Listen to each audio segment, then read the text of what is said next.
ఓం సమర్థ సద్గురు సాయినాథ్ మహారాజ్కి జై. ఓం సాయిరామ్. మన బాబా కుటుంబ సభ్యులందరికీ నమస్తే అండి. మీ అందరిపైన షిరిడి సాయినాథ్ ఆశీస్సులు ఉండాలని, మీరు ఎప్పుడూ సంతోషంగా ఉండాలని మనస్ఫూర్తిగా కోరుకుంటున్నాను. ఫ్రెండ్స్, మీకు ఎటువంటి కష్టాలు సమస్యలు ఉన్నా సరే ఒక్కసారి గురువుగారిని కాంటాక్ట్ అవ్వండి. శ్రీ వారాహిదేవి జ్యోతిష్యాలయం, నెంబర్ 1 వసీకరణ స్పెషలిస్ట్ పండిత్ పవన్ నంబూదిరి గారు. ఫోన్ నెంబర్ వచ్చేసి 9043637512. మీ సమస్య ఏదైనా సరే, విద్య, ఉద్యోగం, వ్యాపారం, భార్యాభర్తల మధ్య గొడవలు, పెళ్ళి, ప్రేమించి మోసపోవటం, ఆరోగ్య సమస్యలు, అత్తాకోడల మధ్య గొడవలు, ఆర్థిక ఇబ్బందులు, ఇలా ఎటువంటి సమస్యలు ఉన్నా సరే ఆ సమస్యలకు తగిన పూజలు చేసి గురువుగారు 24 గంటల్లో పరిష్కారం చూపిస్తారండి. కాబట్టి ఒక్కసారి నమ్మకంతో గురువుగారిని కాంటాక్ట్ అవ్వండి. నమ్మితే గనక అంతా మంచి జరుగుతుందండి. ఇంక ఈరోజు వీడియోలో మన బాబాగారు సందేశం అండి. మన బాబాగారు ఏమంటున్నారంటే, తల్లి, నేటితో నీ పరీక్షా కాలం ముగిసిపోయిందమ్మా. సంతోషకరమైన రోజులు రాబోతున్నాయి.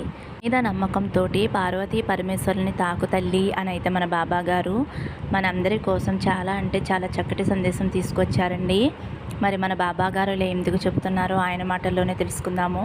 చిన్న రిక్వెస్ట్ ఫ్రెండ్స్, మన వీడియోస్కి అయితే ఒక చిన్న లైక్ ఇవ్వండి. మీరైతే బాబాగారిని స్మరిస్తూ పార్వతీ పరమేశ్వరుని తాకండి. ఇంకా మన బాబాగారు ఏమంటున్నారంటే, తల్లి, నీ పరీక్షా కాలం నేటితో ముగియనున్నది. నీకు ముందుగా శుభాకాంక్షలు తెలియచేస్తున్నానమ్మా. ప్రతి మనిషికి కూడా కాలం పెట్టేటటువంటి పరీక్షలకి ఎవరూ అతీతులు కారమ్మా. అవి ఎన్ని రోజులు ఉంటాయో ఎవరం కూడా చెప్పలేము. అదంతా కూడా విధిరాతను బట్టి ఉంటుంది. కాబట్టి నువ్వు ఇప్పటి వరకు కూడా అనుభవించిన కష్టాలన్నీ కూడా నేటితో ముగియబోతున్నాయి. తర్వాత నీ జీవితం పూలబాటగా మారబోతుందమ్మా. కాబట్టి ఈ రోజున నీ సాయి తండ్రి చెప్పేటటువంటి ఈ మంచి మాటలు నీ చెవిన పడబోతున్నాయమ్మా. నువ్వు ఎంతో ప్రాప్తం చేసుకున్నావు కాబట్టి ఇటువంటి మంచి రోజున నా సందేశం వినగలుగుతున్నావు తల్లి. కేవలం నేను ఉన్నాను అని నువ్వు నమ్మితే చాలమ్మా. నేను నీతోనే ఉన్నాను అని ఎన్నో రకాలుగా ఎన్నోసార్లు చెప్పాను కదా, అది ఈరోజు నిజం కాబోతుంది. నీలో ధైర్యాన్ని నింపి నిన్ను జాగ్రత్తగా ముందుకు నడిపించబోతున్నాను. ఇప్పటి వరకు నువ్వు ఎదుర్కొన్నటువంటి సమస్యలు కావచ్చు, లేదంటే నువ్వు ఉన్నటువంటి పరీక్షాకాలం కావచ్చు, నీ చుట్టూ ఉన్న మనుషులు, వాళ్ళ మనస్తత్వాల గురించి అంతా కూడా తెలిసేలాగా ఒక అవగాహన వచ్చేలా చేసింది కదూ. జీవితంలో నువ్వు ఎప్పుడూ బాధపడవలసిన అవసరం లేదమ్మా. అలాగే ఎవరో మోసం చేశారు అని కూడా బాధపడవలసిన అవసరం లేదు. ఈరోజు నువ్వు అనుభవిస్తున్న బాధైనా సుఖమైనా అది భగవంతుడు ఇచ్చినదే అని తెలుసుకో తల్లి. ఎవరికి ఎప్పుడూ కూడా భయపడవద్దు. ఎవరి వద్ద తలదించుకోవద్దు. అందరితోనూ ప్రేమగా గౌరవంగా నడుచుకో అమ్మా. ఎప్పటికైనా చెప్పాను కదమ్మా, మంచి మాత్రమే గెలుస్తుంది అని. అది ఈ రోజు నిజం కాబోతుంది. నీకున్నటువంటి పరీక్షాకాలం మొత్తం కూడా ఈ రోజుతో తొలగిపోతుంది తల్లి. ఇక నుంచి నువ్వు ప్రశాంతమైన ఆనందకరమైన జీవితాన్ని అనుభవిస్తావమ్మా.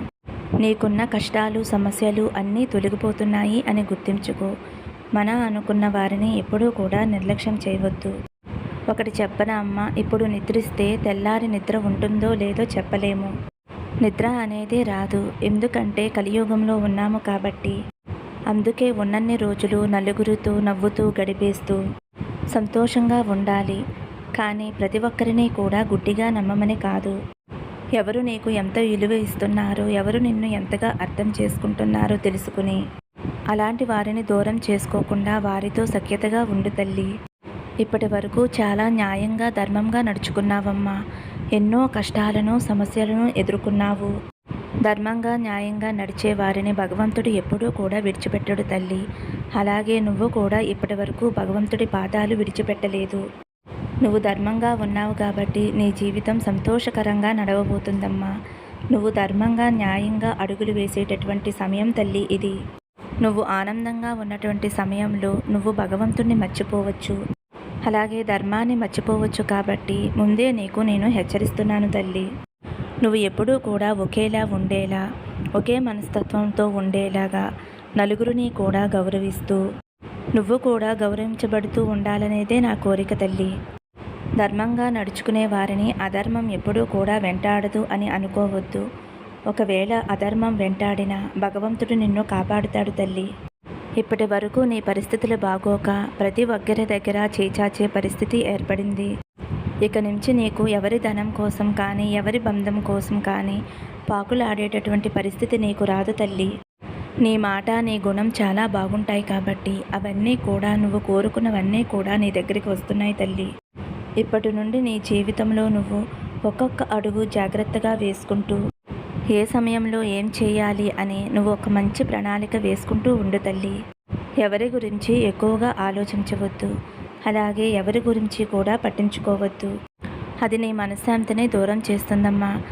అలాగే నీ చుట్టూ ఉన్నవారు కావచ్చు, నీ శ్రేయోభిలాషులు కావచ్చు, నీ స్నేహితులు కావచ్చు, ఎవరైతే నీకు ధైర్యాన్ని కల్పించారో వారిని మాత్రం ఎప్పుడూ మర్చిపోవద్దమ్మా. ఏం జరిగినా సరే అంతా దైవ నిర్ణయమే అని భావించు. నీ మనసు అప్పుడు ఎంతో ప్రశాంతంగా ఉంటుంది.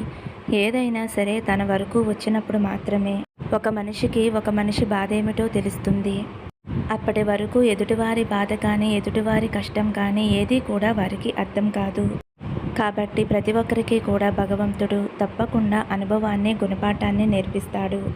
అనుభవానికి మించిన గుణపాఠం ఎక్కడ ఉంటుంది చెప్పు తల్లి. కాబట్టి తల్లి, ఇప్పటి వరకు నీకున్నటువంటి పరీక్షలు, కష్టాలు అన్నీ కూడా దాటేశావు.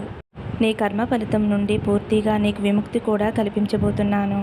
చూసావా తల్లి, నీకైన సమయం వచ్చింది. నువ్వు నన్ను అడుగుతూ ఉంటావు కదా, బాబా ఇంకా ఎన్ని రోజులు ఎదురు చూడాలి అని ప్రతిసారి నన్ను అడుగుతూ ఉండేదానివి. ఇప్పుడు చూడు తల్లి, నీకైన సమయం వచ్చింది. సంతోషంగా ఉండబోతున్నావు. చిన్న విషయం చెబుతున్నానమ్మా. ఒక బంధం ఒకరికి భరోసాగా ఉండాలి తప్ప అవసరానికి వాడుకునేలా ఉండకూడదు. కాబట్టి నీ చుట్టూ కొన్ని బంధాలు ఏర్పడబోతున్నాయి.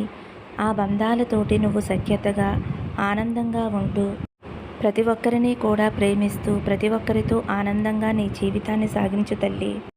ఎప్పుడూ ఎవరితోనూ ఎలాంటి కలహాలు పెట్టుకోవద్దు. ఒకవేళ వారు నీపై ఏదైనా కోపం తెచ్చుకున్నా వారికి నవ్వుతూ సమాధానం మాత్రమే ఇవ్వు తల్లి. దాని వలన నీకు ఎలాంటి నష్టం కానీ, నీ కుటుంబానికి ఎలాంటి కీడు కానీ జరగదు. ప్రతి ఒక్కరిని కూడా ప్రేమిస్తూ ఉండమని చెబుతున్నాను.